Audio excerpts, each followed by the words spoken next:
चलिए तो आज फिर लेकर के आ गए हैं केमिस्ट्री लेसन 3 का महत्वपूर्ण ऑब्जेक्टिव क्वेश्चन। यह 20 प्रश्न होगा इस वीडियो में। 20 के 20 जो है काफी इंपॉर्टेंट है। तो इस प्रश्न को आप सब देखें। क्वेश्चन देखने के बाद बोलेंगे आप वाओ, इसलिए पढ़ लो नाउ। ठीक है, चलिए तो प्रश्न यहां से अब करेंगे स्टार्ट। प्रश्न क्या कहता है? विशिष्ट चालकता की इकाई होती है। विशिष्ट चालकता की इकाई होती है। आपके पास 4 ऑप्शन होंगे, चारों में देखना है कि सही कौन सा है। विशिष्ट चालकता की इकाई ऑप्शन ए कहता है ओम सेंटीमीटर इनवर्स, बी है ओम सेंटीमीटर पावर -2, सी है ohm inverse centimetre inverse, D है ओम इनवर्स सेंटीमीटर पावर -2। कौन सा सही है? ऑप्शन सी इसका सही होगा। ऑप्शन सी इसका क्या होगा? सही होगा। प्रश्न संख्या 1 के बाद आते हैं प्रश्न संख्या 2 पे। प्रश्न संख्या 2 क्या कहता है? निम्नलिखित में कौन सा सेल हाइड्रोजन एवं ऑक्सीजन की रासायनिक ऊर्जा को विद्युत ऊर्जा में बदलता है? कौन सा ऐसा सेल है जो हाइड्रोजन एवं ऑक्सीजन के रासायनिक ऊर्जा को विद्युत ऊर्जा में बदलता है? इस प्रकार के सेल को क्या कहते हैं? ऑप्शन देखना है, घबराना नहीं है। ऑप्शन देखने के बाद ही आंसर बताना है। ऑप्शन संख्या फर्स्ट है यानी ए ऑप्शन है पारा सेल, बी कहता है डेनियल सेल, सी है ईंधन सेल, इसके बाद लेड संचय सेल। कौन सा सही होगा? ईंधन सेल इसका सही आंसर होगा। ईंधन सेल, ईंधन सेल हाइड्रोजन और ऑक्सीजन से बना होता है। यह रासायनिक ऊर्जा को विद्युत ऊर्जा में बदलने का कार्य करता है ना। 2 प्रश्न तो हो चुका है, अब तीसरे प्रश्न की बारी है। आपको करना परीक्षा की तैयारी है, इसलिए इस प्रश्न को देखें। निम्न में कौन सर्वाधिक ऑक्सीकरण अवस्था प्रदर्शित कर सकता है? सबसे अधिक ऑक्सीकरण अवस्था किसका होगा? ऑक्सीकरण अवस्था स्कैंडियम का, Fe यानी फेरस लोहा का, जिंक का या फिर मैग्नीज का? कौन सा होने वाला है सही? ऑप्शन है आपके पास 4। इसमें ऑप्शन संख्या डी बिल्कुल सही है। मैग्नीज जो कि सबसे अधिक ऑक्सीकरण अवस्था को प्रदर्शित करता है। यह +2 से +7 तक है ना, +2 से +7 तक ऑक्सीकरण अवस्था को प्रदर्शित करता है। सबसे अधिक किसी का? तो प्रश्न संख्या 3 के लिए ऑप्शन संख्या डी सही है। प्रश्न संख्या 4 को देखेंगे कि इसमें कौन सा ऑप्शन सही है। निम्नलिखित में कौन द्वितीयक सेल है? समय है, पढ़ लीजिए। नहीं तो एक समय ऐसा आएगा ना कि क्वेश्चन पेपर जब सामने आएगा तो चौंक जाएंगे। यही सारे प्रश्न उसमें होंगे। उस समय फिर आप पछताने लगेंगे कि काश अमित सर का वीडियो देख लिए होते तो आज यह समस्या उत्पन्न नहीं होता है। आपके पास समय, अभी भी कर सकते हैं तैयारी। तो इस प्रश्न को देखना है, द्वितीयक सेल कौन है? द्वितीयक सेल बताना आपको। सेकेंडरी सेल किसको कहेंगे? लेक्लांचे सेल को बोल सकते हैं क्या? लेड स्टोरेज सेल यानी बैटरी या सेल एक ही बात है। सांद्रण सेल या इनमें से सभी? द्वितीयक सेल कौन है? द्वितीयक सेल आप पढ़े होंगे, स्टडी किए होंगे तो पता होगा कि जिसको आविष्ट और अनाविष्ट दोनों किया जा सके, चार्ज डिस्चार्ज। कौन सा इसमें सेल है जिसको दोनों किया जाता है? ऑप्शन बी सही है, लेड स्टोरेज बैटरी। इसको आप चार्ज डिस्चार्ज दोनों कर सकते हैं। ऑप्शन बी सही था। प्रश्न संख्या 5 क्या कहता है? एक फैराडे का विद्युत कपर सल्फेट के घोल से कितना ग्राम तंबा मुक्त। तंबा मुक्त यानी कौन? कॉपर मुक्त करता है।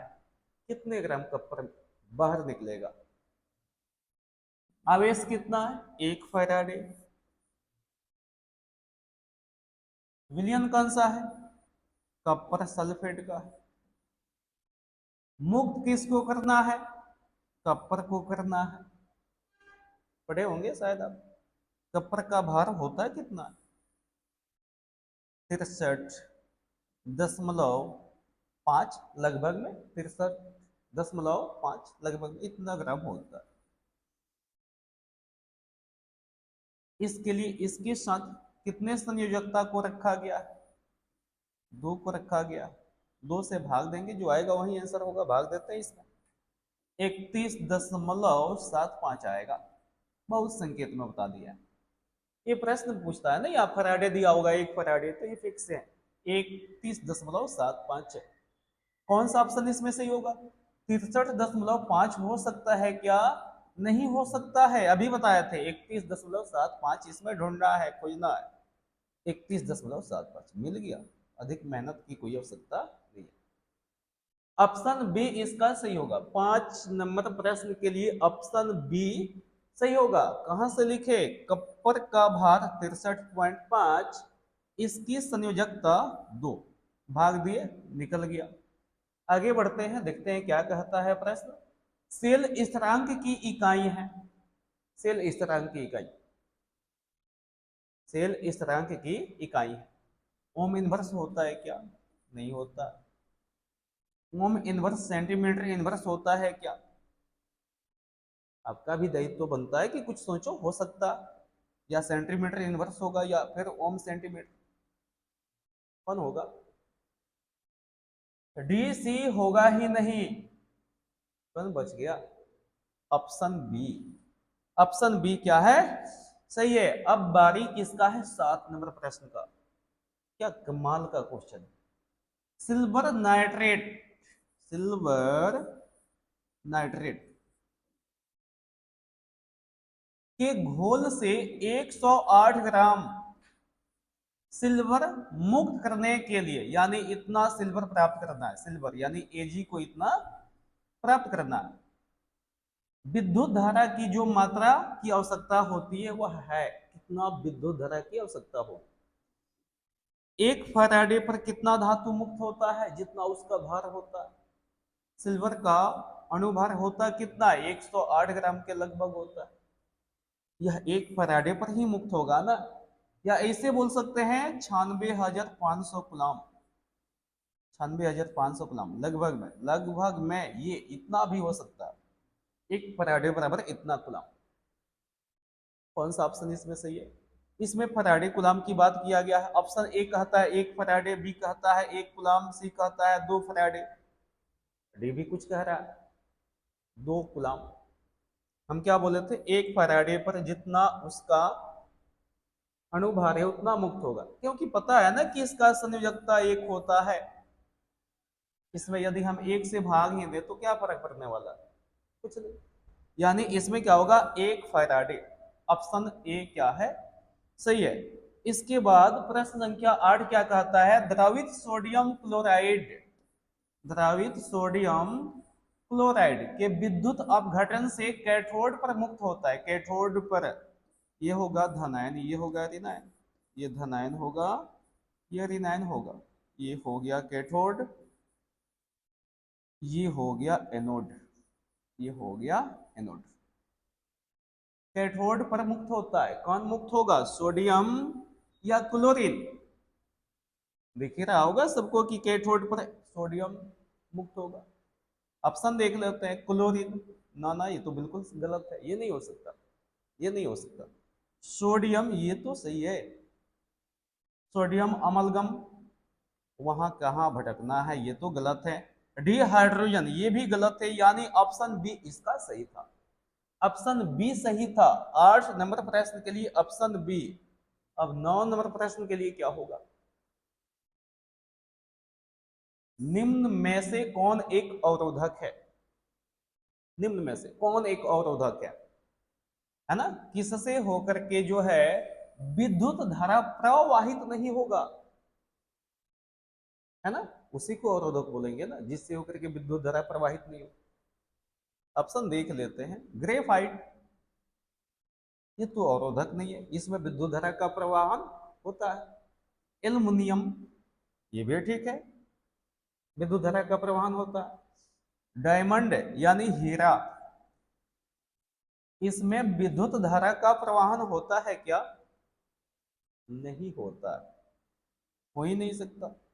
इसमें प्रश्न भी तो वही किया गया, निम्न में से कौन एक अवरोधक है, यानी विद्युत धारा प्रवाहन नहीं होना चाहिए, प्रवाहित नहीं होना चाहिए। तो कौन सा ऑप्शन सही होगा? ऑप्शन सी सही होगा, डायमंड। 10 नंबर प्रश्न, अरे कमाल का प्रश्न है भाई ये। सांद्रता को बिना खोए ZnCl2 विलयन किसके साथ संपर्क में नहीं रखा जा सकता? प्रश्न कमाल का है, समय लगता है ना इसको निकालने में, इसे ही थोड़ी ना प्रश्न हम कहीं से उठा के लेके आ जाते हैं। बहुत इंपॉर्टेंट क्वेश्चन लाते हैं। सांद्रता को बिना खोए, यानी उसके कंसंट्रेशन पर कोई प्रभाव नहीं होना चाहिए। ZnCl2 विलयन किसके साथ संपर्क में नहीं रखा जा सकता, यानी ZnCl2 को किसके साथ संपर्क में नहीं रखा जा सकता?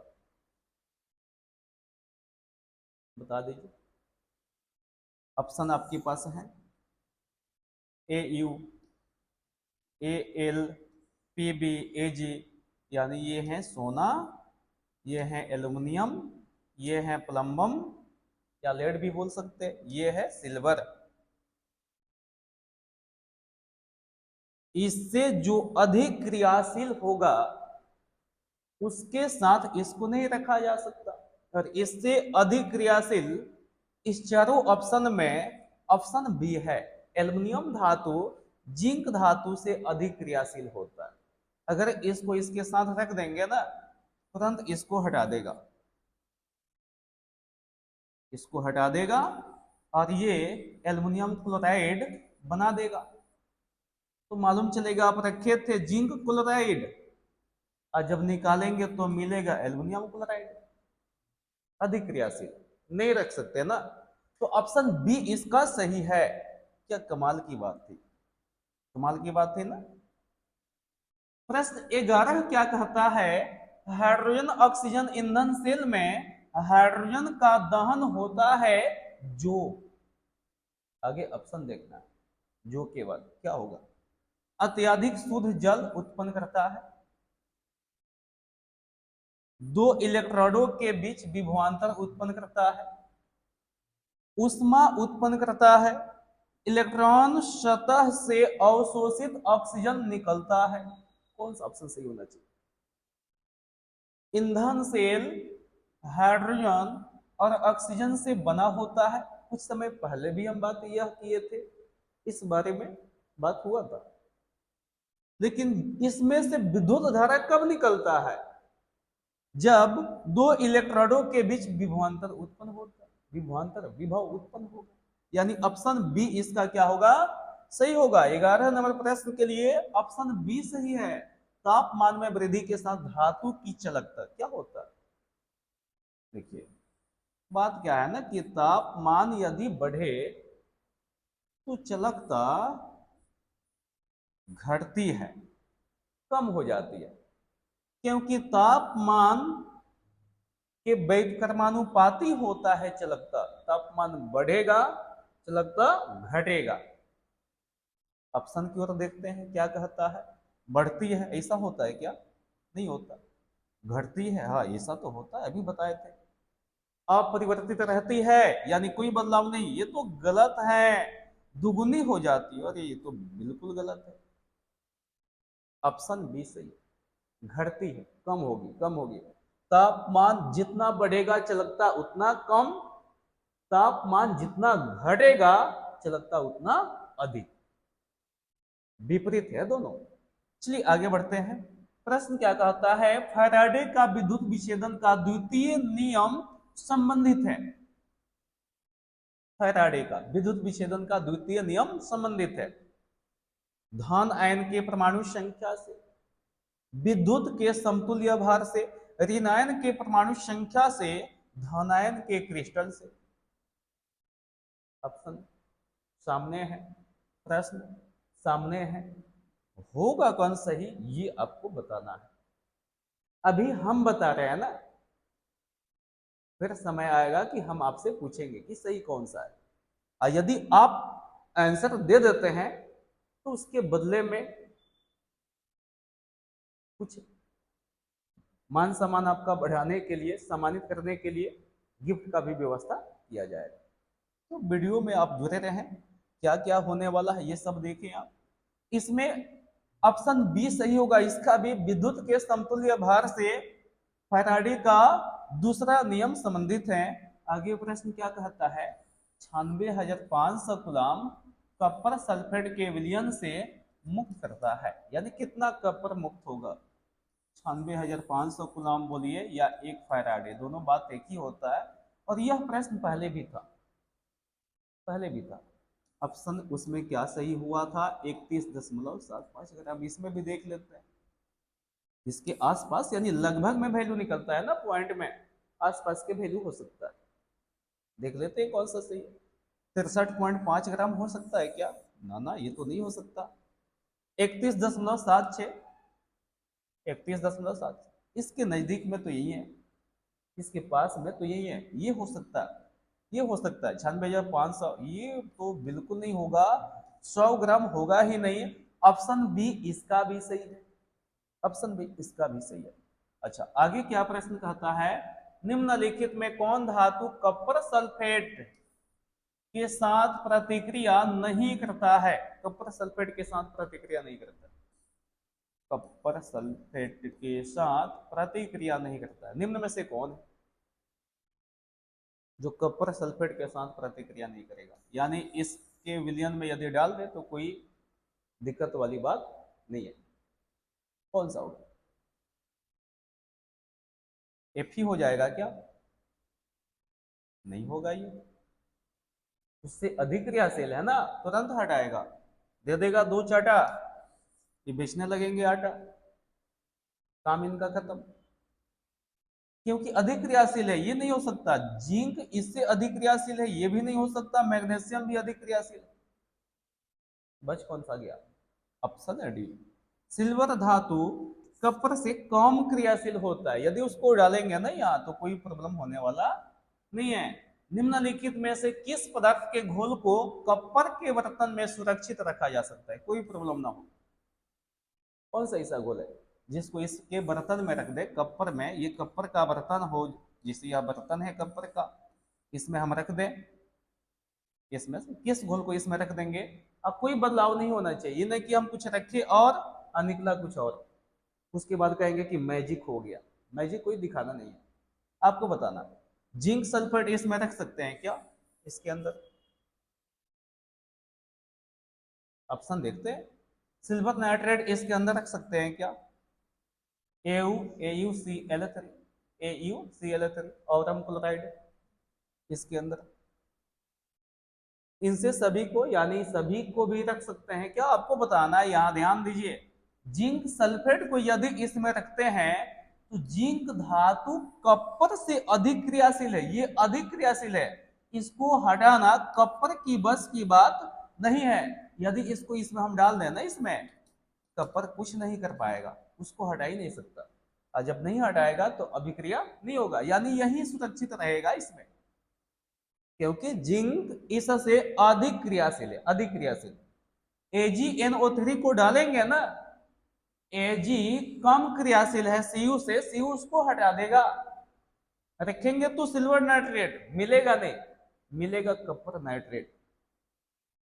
ऑप्शन क्या कहा था, सुरक्षित रखना है, बदलाव नहीं होना चाहिए, तो यह ऑप्शन ए ही है, जिंक सल्फेट, जिसको हम सुरक्षित रख सकते हैं। आगे प्रश्न देखते हैं, किसी अर्ध सेल का इलेक्ट्रोड विभव निर्भर करता है, इलेक्ट्रोड विभव निर्भर करता है धातु की प्रकृति पर, निर्भर तो करता ही, ऑप्शन ये सही है क्या, सब देख लेना चाहिए, ऐसा नहीं, ऐसा नहीं, सेल में धातु आयन की संरचना, ये भी बात सही है, ऑप्शन 2 को सही नहीं हो सकता, ऑप्शन कोई एक ही सही होगा। ताप क्रम पर इस पर भी निर्भर करता है, यानी यह भी सही है। उपरोक्त सभी पर और कौन सा सही है, यानी ऑप्शन डी सही है, जो कहता है सभी पर, यानी सब पर निर्भर करता है, एक ही पर निशान लगाएंगे ना। बात तो ये तीनों सही था, लेकिन ऑप्शन डी सही था, कारण कि यह कह रहा था कि यह तीनों सही है, तो ऑप्शन डी इसका सही है। आगे क्या कहता है, किसी मर्क्यूरी सेल में कौन सा पदार्थ नहीं होता। मर्क्यूरी सेल में कौन सा पदार्थ नहीं होगा। ये तो HOG ना, Hg है पारा, ये तो होता है, ये होता है। KOH कास्टिक पोटास, ये भी होगा। जिंक, ये भी होता है। HgCl2 यानी पारा क्लोराइड, ये नहीं होता है, ये नहीं होता है। प्रश्न क्या क्या था कि मर्क्यूरी सेल में कौन सा पदार्थ नहीं होता। पारा क्लोराइड नहीं होता, सिनेबार क्लोराइड है ना, नहीं होता। तो आगे प्रश्न क्या कहता है, किसी विलयन की चालकता समानुपाती होती है। किसी विलयन की चालकता किसके समानुपाती होती है। तनुता की, नहीं नहीं ये तो नहीं है। आयन की संख्या की, ये सही है, ये सही है। आयन की संख्या की क्या होगा, समानुपाती होगा। विद्युत धारा का घनत्व की, ये भी गलत है। विलयन का आयतन की, ये भी गलत है, यानी ऑप्शन बी ही इसका सही है। प्रश्न संख्या 20 पे हम लोग आ चुके हैं। अब लास्ट प्रश्न इस वीडियो का है ना, फिर से इसके बाद वीडियो आएगा, फिर से इंपॉर्टेंट क्वेश्चन लाएंगे। सर्वाधिक चलकता है, सर्वाधिक सबसे अधिक चलकता किसका है इसमें। सिलिकॉन का है क्या, ऑप्शन तो और बाकी है, देख लेते हैं। लोहा का, चांदी का, टेफलॉन का। सबसे अधिक चलकता चांदी का होता है, सबसे अधिक चांदी का। इधर से यह करंट आया, कब गया पता भी नहीं चलेगा। चलकता बहुत ज्यादा है किसका, चांदी का। तो प्रश्न संख्या 20 के लिए ऑप्शन संख्या इसमें सी सही है। ऑप्शन संख्या क्या है, सी सही है। अब इस प्रश्न के साथ ही इस वीडियो को किया जाता है समाप्त। आप सब प्रत्येक वीडियो को यदि देखना चाहते हैं तो डिस्क्रिप्शन बॉक्स में लिंक मिलेगा, और आप यदि चैनल को सब्सक्राइब नहीं किए तो सब्सक्राइब कीजिए ना। धन्यवाद।